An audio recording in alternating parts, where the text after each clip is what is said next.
ফেব্রুয়ারিতে নির্বাচন হবে না, কারণ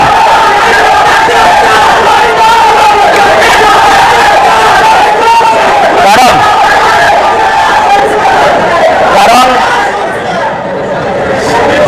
যদি ফেব্রুয়ারিতে নির্বাচন হয়, আমার যে ভাইয়েরা শহীদ হয়েছিল, রক্ত দিয়েছিল সংস্কারের জন্য, একটি নতুন সংবিধানের জন্য, তাহলে পরে গিয়ে তার কাজটা ফেরত দিতে হবে এই সরকারকে। আমার যে ভাইয়ের হাতটা চলে গিয়েছিল, যদি সংস্কার কাজ শেষ না করে নির্বাচন হয়, তাহলে এই সরকারকে আমার ভাইয়ের হাতটা ফিরিয়ে দিতে হবে। যে ভাইয়ের বুক হয়েছিল, যদি সংস্কার ছাড়া, একটি নতুন সংবিধান ছাড়া বাংলাদেশে নির্বাচন হয়, তাহলে ওই মায়ের বুকের সন্তানকে ফেরত দিতে হবে। অনেক বাচ্চাকে দেখেছি এখনো বুকের দুধ পান করে, কিন্তু বাবা শহীদ হয়েছে, তাদের সাথে যখন কথা বলেছি